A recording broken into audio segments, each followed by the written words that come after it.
morning, everybody, and welcome to this week's Queen's Table. We're a little earlier this week, but that's all good. And we've got an amazing guest this evening. Hello, Sam. It's Sam. Hello, lovely. How are you? I'm really good, thank you. I noticed we were both just dancing to the intro music. We've got some new intro music, so we're both having a little dance before you could see us. So that was really good. I didn't know it was me. I know, it's like having a little home disco, wasn't it? I was really enjoying that bit, actually. So, so it's lovely to have you on, Sam. And could you start off with telling us what is your title at the moment and why did you enter that system? Okay, so I've got to get this right because it's that long. So I am the Royal International Miss United Kingdom Miss Cheshire. There you go, I got it. Yay!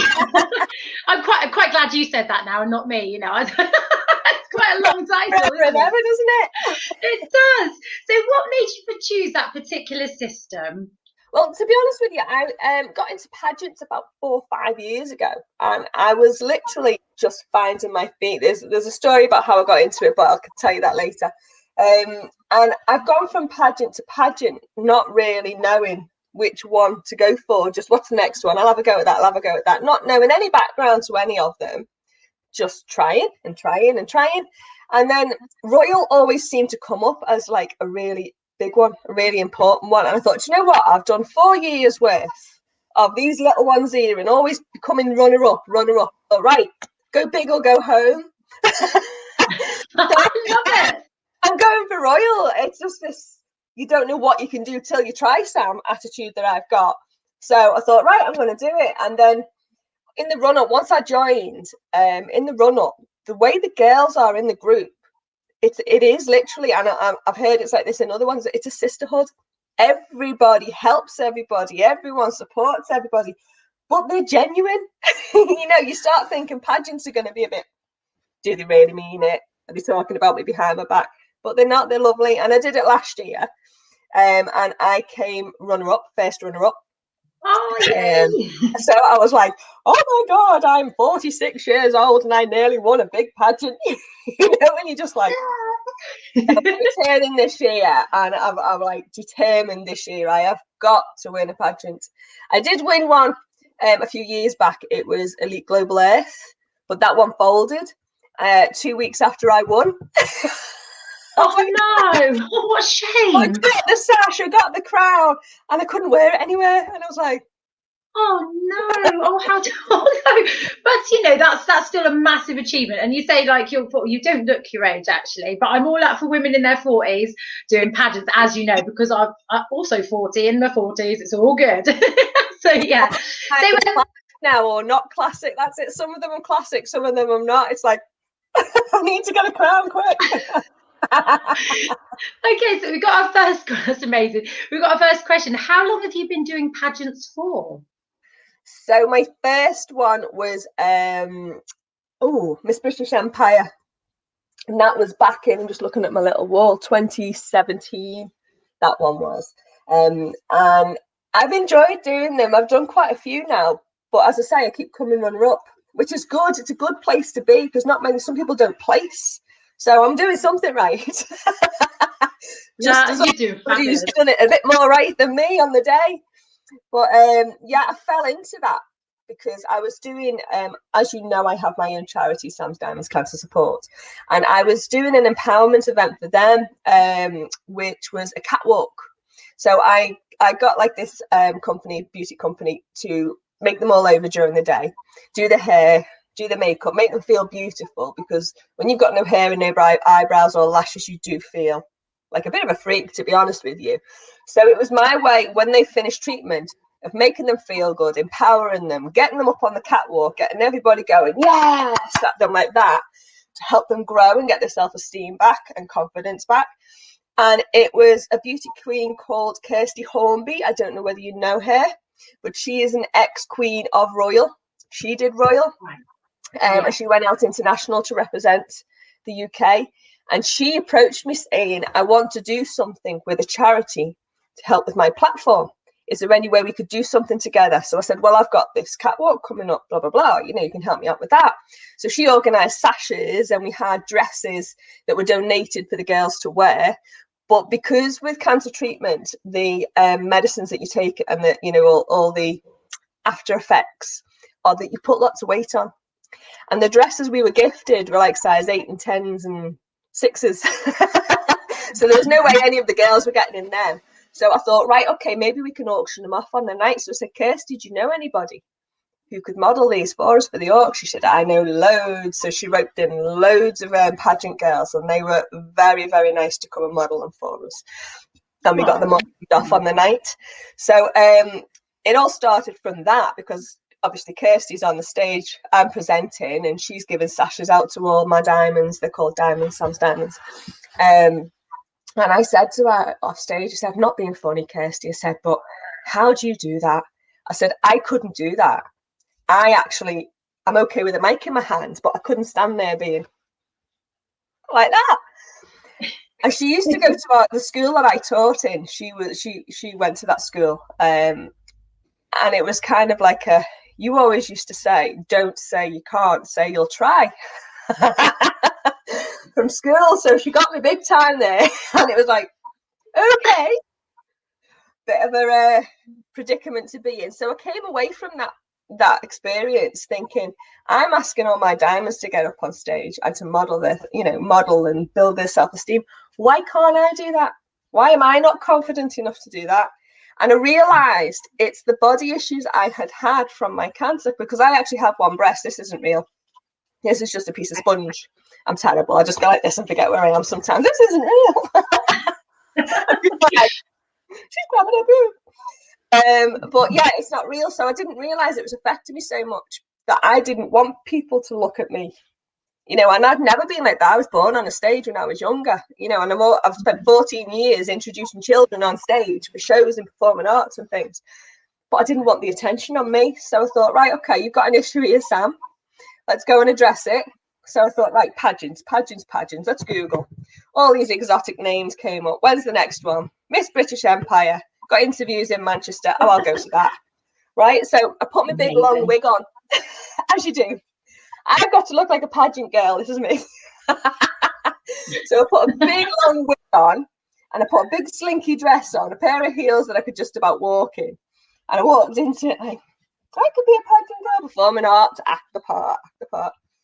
And I did the interview, and the lady, Juliana from down south, she said to me, is that not your real hair? And I was like, no, it's weird, because we talked about the cancer and everything. She said, take it off for me. And I took it off, and she went, you look lovely without it. And you know when you just go, oh.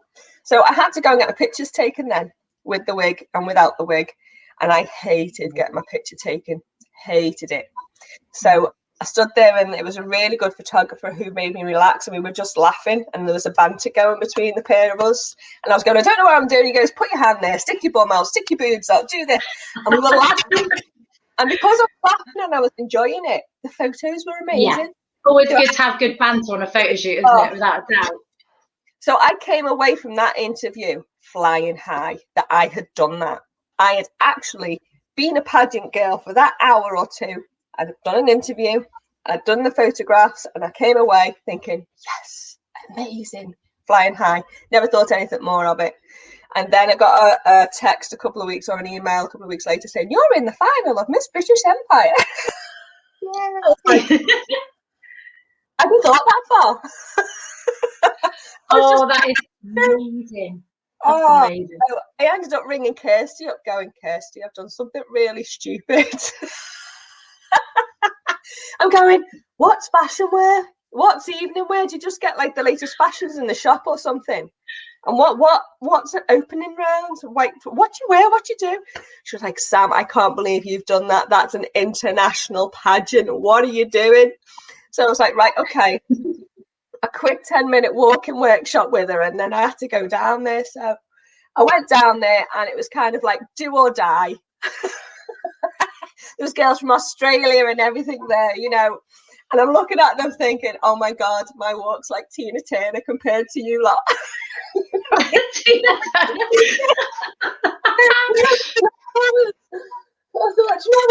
one knows me.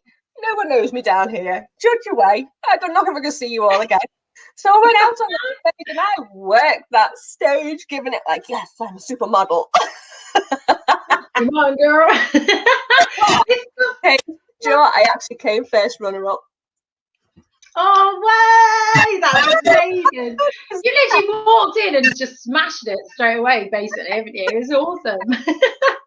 That's like something I've got since having the cancer. It's have a go. What have you got to lose? What have you got to lose? Just go for it. Go large or go home. Do you know what I mean? It's one life. I don't know how long I'm here for because my cancer could come back anytime.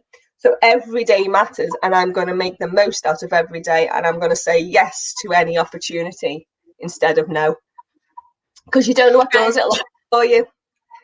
That's it. That's such a positive way to look, and you're such an inspirational lady. That is absolutely such the right way to look as well. You know, you always keep the glass half full, which is great. It's such a lovely thing. But tell me, with your because obviously Sam's Diamonds, that runs alongside your platform as well, doesn't it? So, what gave you the inspiration to sort of like do? You know, what gave you the idea of Sam's Diamonds? You know, what made you want to help all these women and be really inspirational for them? Well, when I was going through my cancer journey, I wanted positive support. I'm a positive person, but everywhere I went for cancer support, it was either a room full of old ladies who, you know, had retired or something, and they couldn't relate to me because my youngest was 1 at the time. And I had a 1, a 6, and a 9-year-old at the time. So my worries were they're never going to remember me, or he's never going to know me if I go. You know, obviously I was working full time. I was a secondary school teacher. But I wanted to mix with people who were my age, who had a positive outlook. And we're going to do this. We're going to do this. I've done judo since the age of 5.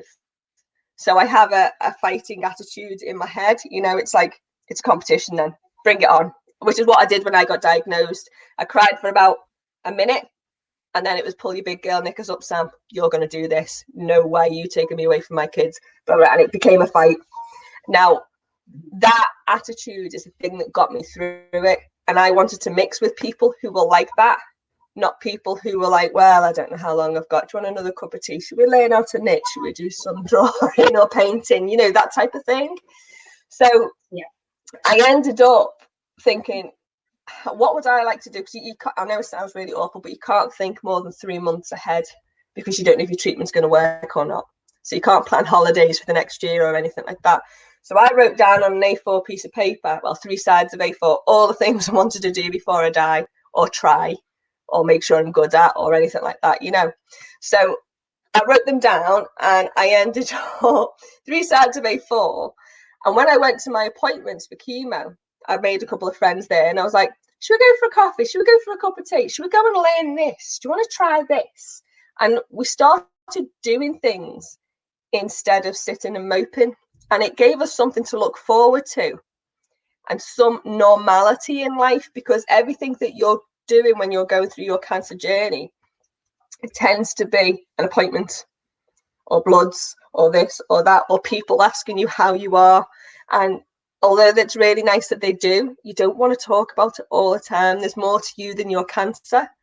So by mixing with people who were in the same boat as me, we never talked about cancer. We talked about everything else. We learned new things. We tried new things. We had something to look forward to.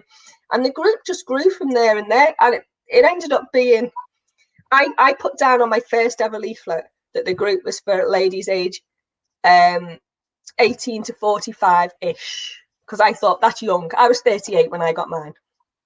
So I was thinking 45-ish. But then everybody who wanted to join the group was over 45 and they were saying, oh, we can't join, we're too old. And I was like, no, you're not. So I changed it to 18 plus and younger heart. Now, my oldest member is 81. You know what I mean? Right. So exactly. So we just get involved in all kind of silly stuff. We don't meet at a centre. We meet in a coffee shop. We go to Costa. We get normal back. We take control of our life. Yeah. Cancer doesn't rule it. Doesn't say we have to be here or there. It's the girls meeting for a coffee. So that cancer thing's gone. That's it. Very important thing to do, isn't it? Yeah.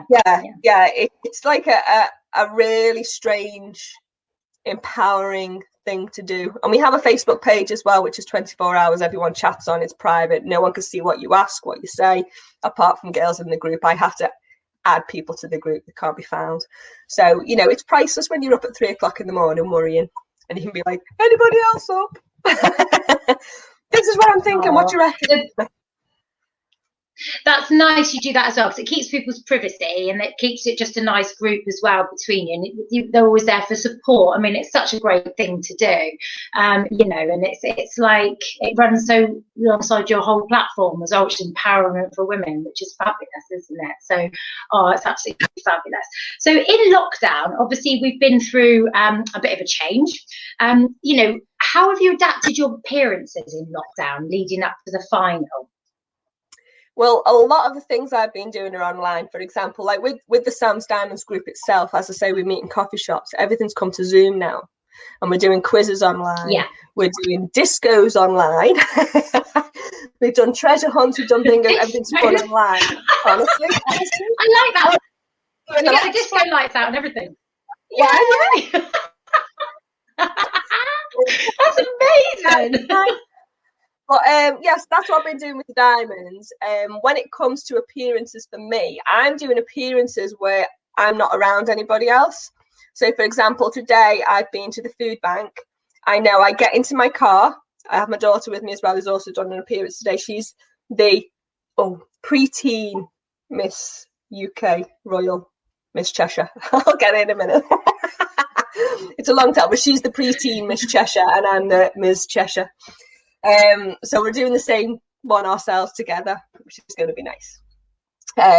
So we'd been in the food bank this morning. So she gets in the car with me. We go to the warehouse. Some blokes bring out big crates of food. We get the crates, load the car up, and we take it to the centre where it's distributed, and we unload the car. So we're not coming into contact with anybody. We're wearing masks. We're doing our hands. So, you know, nothing's happening. We're not mixing with crowds of people. It's literally me and her. They put it down about 3 meters away from us. We pick it up and we put it in the car. So, you know, there's nothing stopping you as long as you're staying safe. Another thing we were doing is we've made chemo bags. So we gathered lots of makeup and things from people online who we've requested. Have you got any spare, anything you've got going? You can, and you know, they've sent it to us. We've bagged it up and we've taken it to 4 hospitals around the northwest area. The Clatterbridges, Whiston, St Helens and Halton, and we've given them to the chemo patients that are there. Now, chemo patients, they're isolating, they're not going out anywhere at all. So we literally just hand it to the staff there and they give them out. So we've done chemo bags. We've done all kinds. I mean, Belle's done a little bag of gratitude at the moment, which is going to the NHS staff tomorrow, which has got little things in there to help them. So there's nothing stopping you from doing your projects and things. And, you know, it could be as simple as, I mean, I did a live a few weeks ago, how people can keep their appearances up during this. And one of the things I suggested as a charity point of view is ring the charity and see what they need. If you can't do anything, you could share that charity's post or that charity's project that they're working on at that time and raise awareness of their project for them. Do you know what I mean? You can do things online without leaving the house. Or a little bit of education. Like, for example, if somebody went on the Sam's Diamonds page, there's a page there that tells people how they can get financial help through going through cancer. Now, somebody just shared that. That helps us and it helps cancer patients. You know what I mean? And somebody who hasn't seen our website or something raises awareness for us, but it also helps a cancer patient. So you don't necessarily have to be going out to do any of this. That's really, really good as well. Because I must admit, you know, financial help. I mean, bless my biological mother, when she was still alive, she had to travel to London once a week, which was 2.5 hours drive every week.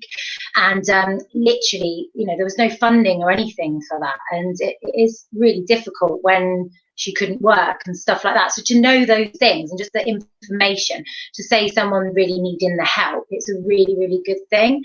And it's, you know, it's good to share and people will see it. And then it sort of grows sort of knowledge of that sort of situation. So that's really, really good, isn't it? So fair play to you. The Sam's Diamond thing is amazing.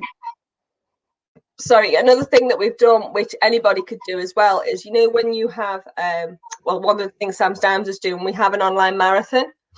So you can walk it, you can run it, you can swim, you can cycle it, anything like that. But you know, when you're going, and you can do it in your own time and your own speed. So we've had quite a few pageant girls actually have signed up for it. All they have to do is raise £20. You know, so you can get that in sponsors, or you can pay it yourself. And you come with the certificate, and you get a really big chunky medal that says that you've done it as well. So that's £20 that's helped our charity, because all charities right now are struggling. Now it's either because just generally with COVID, but last year a lot of our funding comes from people doing afternoon teas, Race for Life, all these different things to get sponsors, and they bring us in some money. That didn't happen last year. So funds for all charities are really low. So we thought, how can we sort this out where, you know, we can get people doing things for us? So this marathon, people pay £20. Some people are getting sponsored a lot more, and it's basically their hour's walk a day. Do you know what I mean? And they just go and do their hour and they come back. It's helping and them. Also, it's not us. It's not a huge amount to raise as well either. So it's not too much pressure, is it? You know, £20 is quite a good amount to raise. But if like so many people do it, it's going to add up to so much, isn't it? In fact, if that's still going, I might get involved in myself. So everyone should get involved in that. Where can they find the information to do this? Would it be on the Sam's Diamond page? Or? Yeah, website is www.samsdiamonds.org.uk. Popped up a calendar. So you can go there. But they can still do it even if they don't pay the £20. The only thing is, with the £20 you get the medal, but if you don't pay the £20 you still get a certificate emailed to you. You know, so you still do get that achievement. We are aware that people are struggling for money at the moment, but you know, you could still do it, and you just submit your distances and stuff on Strava, or you can send them to us by email, proof that you've done it, and then you get your certificate.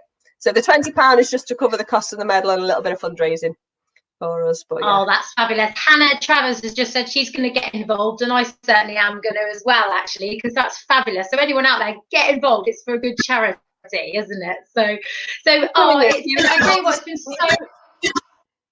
So it's been so lovely. Sorry, darling. Sorry, repeat that. I just lost you a bit then. We've got a bit of a glitchy internet connection tonight. You kind of went. Yeah, saying that certificates can go into the evidence folders, you know, for their portfolios and stuff like that for pageants. Appearance folders and things, but like I say, it's a fabulous thing to do. So that's the one. We know. So it's been amazing to chat to you tonight, and it's been just so lovely just to hear your story and everything like that. And I really hope anyone watching is going to get involved with this walk, because it's fabulous. You know, £20 to a great cause. You get a medal at the end of it, your certificate for your appearance folders, and you're doing great for a really amazing charity. So, but thank you so much, Sam, for coming on tonight. It's been so lovely to speak to you. And okay, so next week on Queen's Table, we have got, I'm just trying to think who we got on next week now. I'm trying to think. I'll think about that in a minute.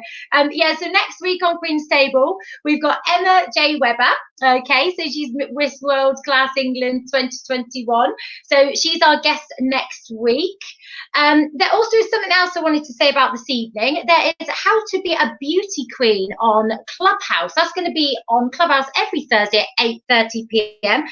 They've got guest speakers, motivational experts on tonight. And next week, they're actually talking about social media. So that's a really good thing on Clubhouse to get involved on. So that's every week at 8:30. So thank you so much for joining us this evening on Queen's Table, and next week we'll be back to our normal time of 7:30. And thank you so much. We'll see you next week.